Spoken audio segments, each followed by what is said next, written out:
What would you do when a nuclear bomb drops? Me? I have no idea. I grew up in a time when we worried about terror attacks. All of this was brought upon us in a single day. But nowadays this nuclear question suddenly feels a lot more pressing. So I looked at the history to give me some answers on how to prepare. I have to imagine nuclear radiation like a hot stove and where to find a place to hide. Feels a bit underwhelming, really. Let us face, without panic, the reality of our times. The fact that atom bombs may someday be dropped on our cities. And let us prepare for survival. This video is sponsored by CuriosityStream, and I'll tell you everything about them at the end of the video. So when it comes to preparing for a nuclear attack, I think studying history is a good bet. And no, I'm not saying that because it's the only skill I have. During the Cold War, nuclear attacks seemed around the corner, so governments made all kinds of preparations. I want to know, what was the threat like? And how do people prepare for it? One piece of advice for when the bomb actually would drop was this thing called duck and cover. You might have heard of it and seen a clip like this. Do just what to do. He ducks and cover. Ducks and cover. Right. With our friend in the Kremlin, I think we need more protection than that. So, I live in Amsterdam, and some time ago I actually heard that there are nuclear bunkers in Amsterdam from the Cold War. I started to research this, and I just found this map of all these bunkers. There's like 40 of them, but wait, let me show you this on a nice map. So, give or take, there's 40 of these bunkers that are still there. And, wait a second, is that Vomma Park? That's just around the corner.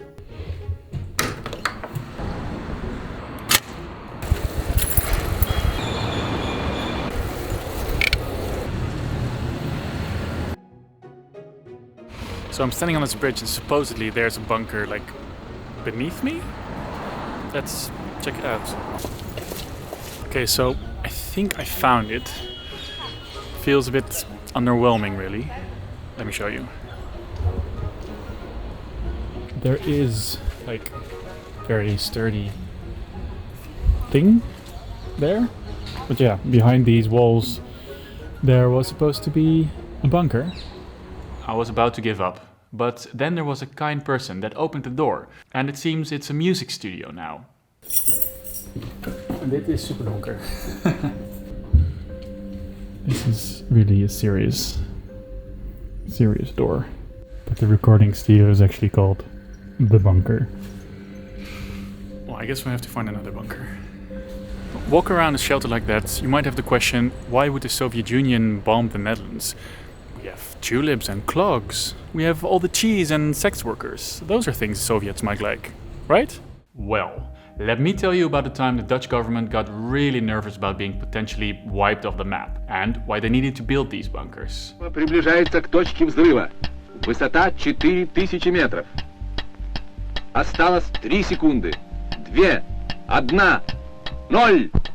To understand that, I have to tell you a bit about the situation during the Cold War. After the Second World War, at first, nothing is wrong. The Allied forces, led by the USA and the USSR, had beat the Nazis. But then their temporary friendship gets a bit chilly. The Netherlands are very much anti-USA, and so they develop a fear of the Red Giant. Still, everything is okay, because the USA has all the nuclear weapons. They're like the kid at the playground that has the best marbles. If the marbles were weapons of mass destruction, that is. This doesn't mean that there is no danger. The Soviets had about 1,200 bombers ready to bomb the living daylights out of the Western powers. And so, the Dutch need bunkers. They're in luck, because there's actually still a lot of bunkers left from the Second World War. Let me show you one. So this is how it would look. This is just a shelter for normal bombs.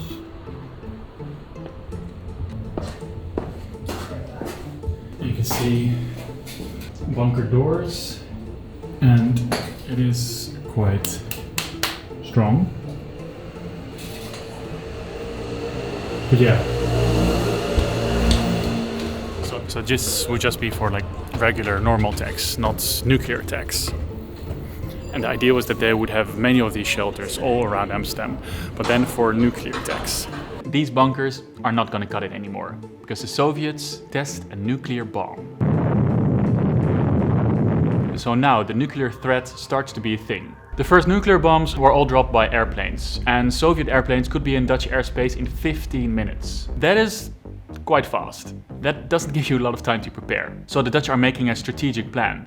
In Amsterdam, they're gonna build 800 bunkers with space for 80,000 people. The total price tag, 60 million guilders. Maybe that doesn't feel much, but at the time it's 16 times the yearly tax income for the total of Amsterdam. So, okay, let's build some expensive bunkers. But then it didn't really get off the ground. 10 years after this first plan, just 21 of those 800 bunkers had been realized. That's not enough space. You have to understand, Amsterdam is this monumental city. There's not a lot of space to just plonk bunkers down. It's also super expensive. You can use that money for other things. And I think it's also really hard to take action for something that's so difficult to grasp. Nuclear attack, total annihilation, living underground for weeks, months. There are things in our time that are actually happening that we also don't really take enough action on. It gives me great pleasure to declare open the 27th session of the Conference of the Parties to the United Nations Framework Convention on Climate Change. So, not a lot of bunkers. But then, two things are about to happen that completely change Dutch minds about the Soviet threat. And in the end, you will have bunkers that house thousands of people in the city center of Amsterdam. Some in places you might not expect. So the first thing is the Soviets put all their eggs in the nuclear basket. They start making rockets. A lot of rockets.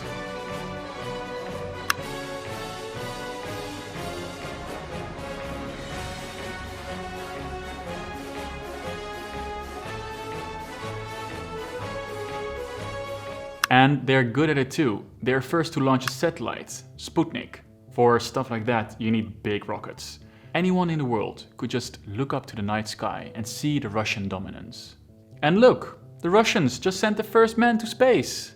The Soviet leader Khrushchev, he compared the Soviet production of rockets to sausages rolling out of a machine. Well, I guess that's a way of putting it. The second thing is what these documents are all about. These documents are talking about Americans putting nuclear weapons on Dutch soil. They would use these weapons in case of Soviet attack to be closer to the action. This was kind of public secret until last year they actually released the documents. You have them talking about nuclear weapons in the Netherlands, the place where it happened. They're talking about the provisions, who's responsible for the movement of the atomic weapons. What the documents also tell us is that the Dutch wouldn't even be notified if the Americans are going to use the weapons. That's rude. At least the English and the French got a courtesy of a call beforehand. So now the Soviets are like, wait a second, nuclear weapons on Dutch soil? It really pisses them off. And they start by making some good old threats. The Soviet Minister of Foreign Affairs Krimyoko said, there is no bigger mistake to believe the presence of American nuclear weapons on Dutch soil will lead to greater Dutch security. And you know Khrushchev, the guy from the sausage analogy? Well, he made a joke that accidentally a button with Holland on it was pressed that launched a nuclear rocket and the Netherlands was wiped off the map without anyone noticing it. Quite the prankster, that Khrushchev. You have to see this in the light of the times, right? It was the 60s and you might associate that with flower power and free love and hippies and stuff. But when it came to East-West relations, this was more of a time of impending doom and total destruction. You have the Berlin Wall coming up, the Cuba crisis that almost leads to World War III, and movies like Dr. Strangelove talking about nuclear attack and how it would look.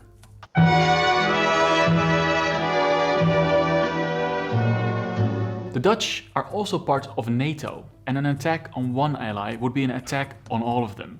It means the Soviets now have a ton of rockets, and they have a reason to use them on the Netherlands. So, how would an attack look? Well, the Dutch military made a plan, what they would expect the Soviets to do. And I tell you, it doesn't look great. 3 секунды. 2, 1, 0. Dutch military command thought the Soviets would send rockets to all the major airports in the Netherlands, also destroying the places where nuclear weapons were stationed. Then they would attack the government, strategic places like Rotterdam Harbour, navy bases and logistical centers. That's a lot of nuclear bombs for such a small country. Still, you might have noticed, not one bomb on Amsterdam. So when you're not bombed, you have to worry about other things. And with all these bombs, it would mean there would be a lot of fallout. Fallout is basically radioactive dust. You really don't want to inhale that. So instead of being dead, people have to stay inside for up to 2 weeks after an attack. It's also this time the government decides they will never be able to build shelters for everyone. So now the advice is for people to just stay at home and stake out the nuclear fallout there. And they give some instructions on how to survive. Maybe that's interesting for us. Let's see. They send out these leaflets, everyone gets them in the mail, on how to survive both normal and nuclear attacks. I have that leaflet right here and it's quite defined. They show the public how fallout would look, like even a bomb detonated far away would still have a big radius of fallout. They tell you how radiation is like a hot stove. The further you're away from it, the better it gets. Fair enough. One thing that's apparently a big threat when normal bombs fall is fire. So they give this advice to throw away the crap you have in your attic, because then there's less to burn. 1960s Dutch government Marie Kondo vibes. They also make these videos on where to hide in your home, what to do when there's a nuclear attack coming. And we have to talk about that. They look a lot like these duck and cover videos, which I don't think look really great. But actually, it's not so bad of an advice. And I'll show you why. When the nuclear bomb drops, of course the place where it hits, everyone is dead. But if you're a bit further, there's still danger. So there are 3 dangers. You have the pressure wave, the shock wave, then you have the heat wave, and this heat wave can literally burn your skin off your body. Then there's the radioactive wave, which will get you all kinds of disease later on. But if you can actually put something on your skin when the heat wave is coming, it can save a lot of hurt. So maybe those duck and cover videos are pretty good after all. They really don't beat around the bush. They tell you if a bomb drops on you, you're toast. And they also tell you how to prepare in your home if you have to stake out there from 7 to 14 days. They also tell you what kind of stuff to buy. Biscuits, peas, condensed milk, fruit, sugar, soup, potato flour, and rice. You have to have a lot more of these things, like a kilogram of each. And this is supposed to last you for 10 to 14 days. It's probably not the best meal to have, but it's something. This leaflet mostly tells you about preparing in your home, but what if you're at work? Or what if you're on your way home? You're just walking on the street, but you have to find a shelter ASAP. This is where the public shelter came in. As we've seen, building enough public shelters is quite hard. Amsterdam just doesn't have enough space to build big bunkers. But then the city planners have a great idea. What if we just build shelters inside of subway stations? And that's exactly what they do. So if you look at that map of all the shelters, you can see this straight line that follows the subway stations. So let's check it out.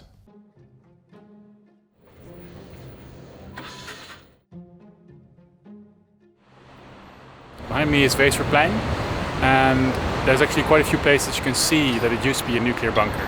Let's check it out. It's quite a heavy door. So this huge blast door would actually close all the way and seal off the entrance. You can still see the marks on the ground. This is actually another blast door that would come down. The red one would come down to close down all this. So they actually renovated the place a few years ago, but before that there would be like these white soundboards, sound paneling on the roof, except that it wasn't sound paneling at all. It was just tables already attached to the roof in case they needed them. Because if thousands of people are sheltering here, you kind of want to have a table, it's like basic necessity. They only removed them like a few years ago. So is this a place we could now use to take shelter? Well, already then they were kind of useless for a direct hit. You'd be totally fried. It would be built for staying inside for like 2 weeks to make sure that the worst radiation had passed. And still, there was a fatal flaw with these bunkers. A shelter like this needed a few days to get stocked with everything you need. The food, the water and the supplies. That kind of beats the idea when the time you have to respond to a nuclear missile strike is measured in seconds and not days. Imagine staying inside one of these places with your same clothes, almost no sanitation, with supplies that are supposed to come in a few days. In what way?